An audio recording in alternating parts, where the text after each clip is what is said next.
Hello, shalom, dzień dobry. That's Loch Doon Castle, and on my right is Loch Doon. It's huge, you'll see as I ride along it. It's a man-made loch, and the castle used to be in the middle of it, and they moved it boulder by boulder. Maddy. So I've just had 2 lovely nights camping. Lovely sunshine. Bit of wind last night, but nothing drastic. And it's time to bimble home. But I thought I'll switch the camera on for show off Loch Doon in all its glory. It's ever so popular.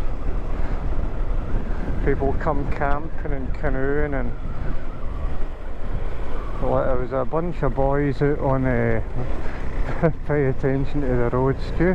A bunch of boys out on 2 big inflatable rafts yesterday, having a brilliant time, yeah, like teenagers.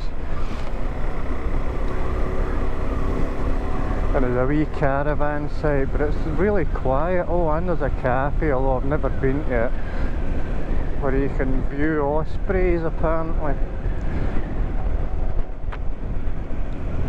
But it's a lovely wee road to ride. It would be absolutely, I say it about a lot of roads, but it would be stunning to get this as a closed road, you know, for a day, and just see how quickly you could go along here if you knew there wasn't anything coming. Because it's a fun wee road, but you don't want to be going around one of these bends and you meet something like that but in the middle of the road. They're doing all the laybys, that's good, isn't it?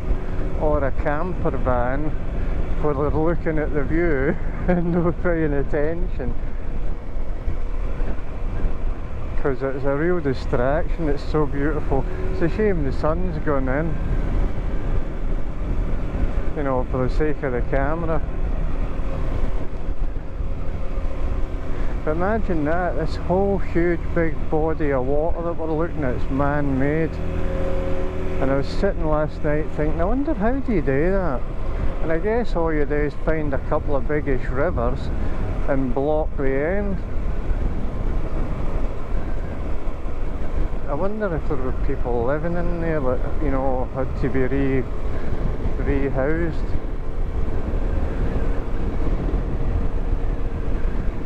I don't know why they made it. I think it's the start of the hydroelectric scheme. I'm not sure about that though. But it'll be something to do with the hydroelectric that ends up down at Loch Doon. But it's a huge body of water and really deep and super cold.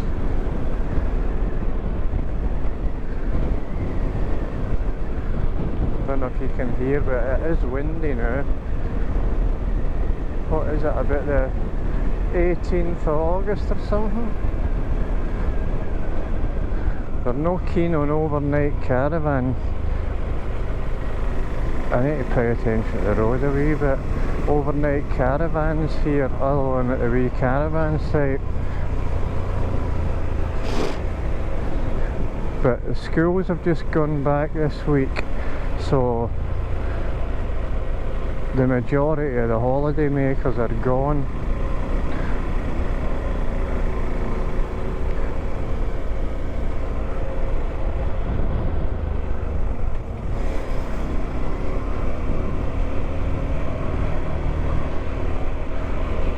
Thank you.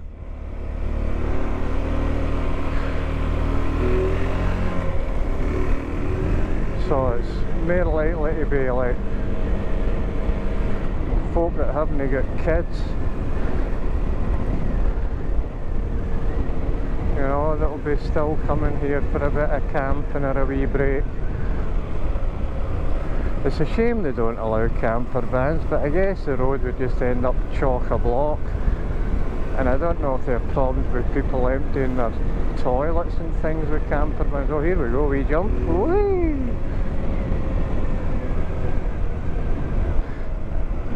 You know, I'm growing to love the bimble capabilities of this wee bike.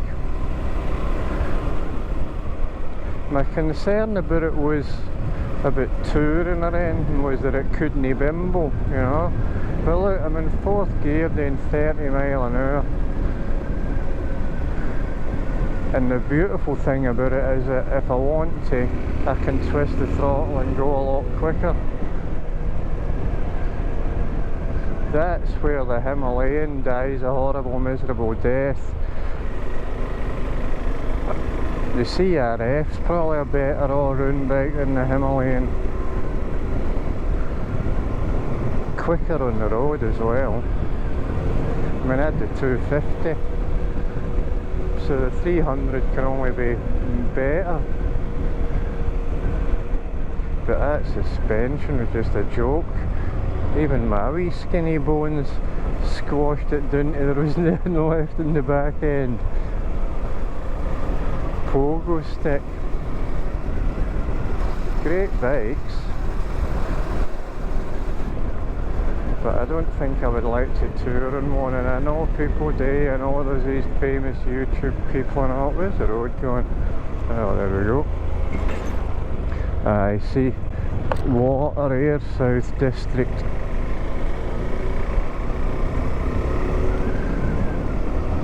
I had a few sheep for company, and I saw a vole and some ducks and stuff kicking about, and a guy fly fishing.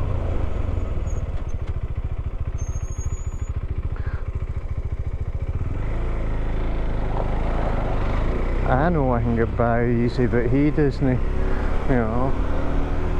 I always err on the side of a panicking motorist.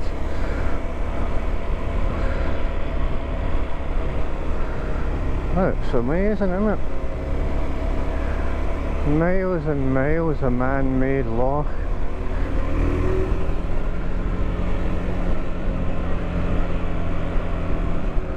One thing we're not short in Scotland is water, eh? Other countries like Israel, man.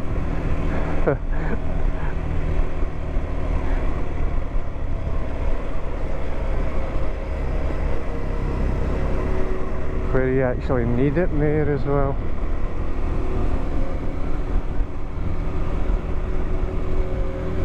So there you go. There's Loch Doon. There's more to come with the cafe and the bit that I camped at and everything. But I'm so chilled out I kinda can't be bothered talking. Must be lovely to live there, eh?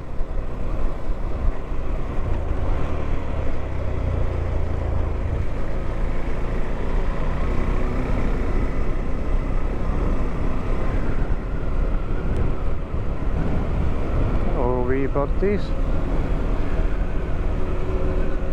Oh, and loads of them, black and white. I think they're called wagtails, pied wagtails.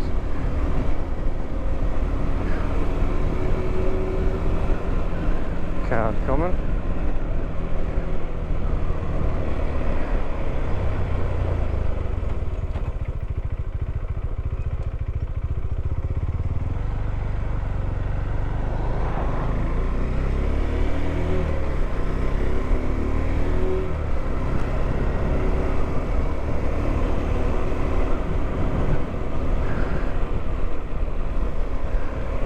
Here's where I camped, I'll show you.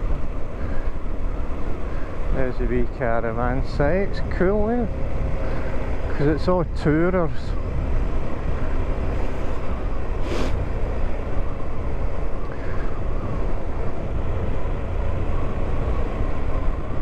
And I was camped down there along past that gate and at a couple of humps, so I was like lovely and in out the breeze, lovely and sheltered. And just along here a wee bit, what way are these sheep going to want to go? Are you happy on that side?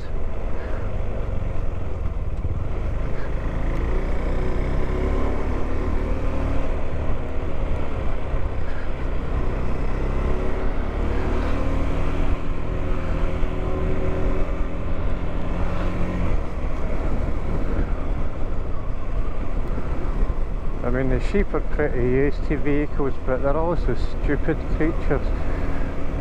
You know, they want to be with their pals, so if all their pals are on the other side, they'll leg it, run across. Right, so here's this cafe that I've never been to. I keep promising myself I'll go. I mean, I could have walked along, takeaway burgers and hot dogs, Osprey viewing area, chicken burger, chips to go here. Oh, there's their viewing area. So I guess Osprey's up there then. Cool. Wonder what time it opens it.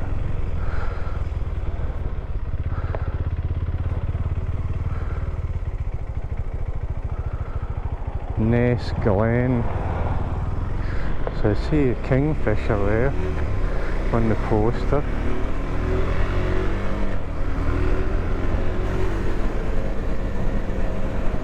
I went for a hike yesterday, but I didn't go that way.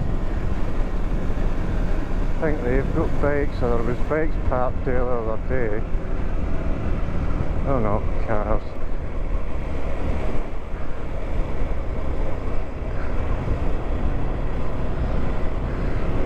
And that's the end of the loch. I've just got this lovely twisty road for a few miles. Beautiful, eh? And everybody drives right past southwest Scotland. Everybody drives right past all this to go to ride the North Coast 500, you know, which is a stunning bit of road, but it's form an orderly queue. It's ridiculous, you know. And I've never been one for ticking boxes, you know. It's like, I've probably ridden it all, but never gone out thinking I'm going to ride the North Coast 500. What for? I mean, people make out like it's a big deal, will I have enough petrol, you know. It's Scotland. We've got petrol stations. We've got Burger Kings and McDonald's and things, you know. It isn't third world.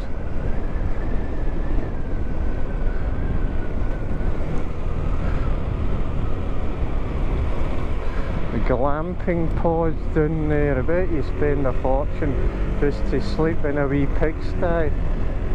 A converted pigsty.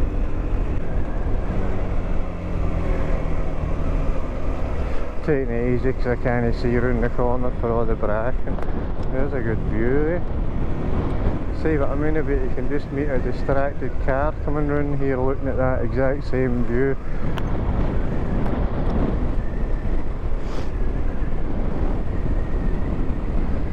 That's a brilliant wee road.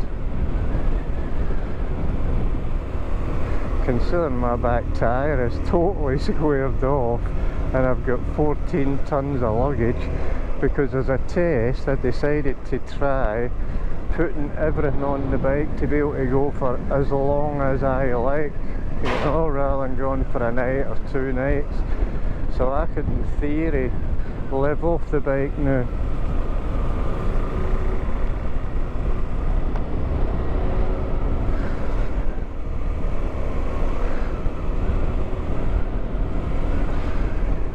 You know, I just need to go and get food every couple of days.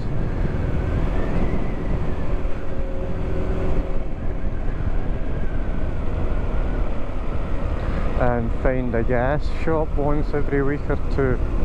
So if the weather perks up, I am off. Now I know this bike's more than capable of it. Now I know any bike can, you know. When I think about my first ever camping trip with a 250 Honda with a full frame rucksack on my back, so I was hunched over with my neck forward because of the square frame. Wouldn't let me sit up, and running in, and I'd never ridden a motorbike before, and so I was running in at 35 mile an hour I think was the top revs, and I did 1,000 mile in a week all over Scotland. And it was meant to be back for its first service at 500, and I phoned them up after I'd had the bike 2 days and said, can I book it in? They said aye, but be a week or so. And I said, well, is it alright if I go a wee bit out? I was on 1,000.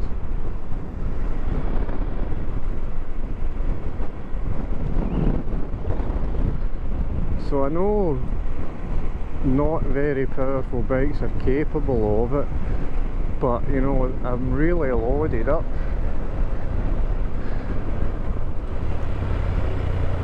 And also for coming home I haven't got the weight distributed very well, so interesting.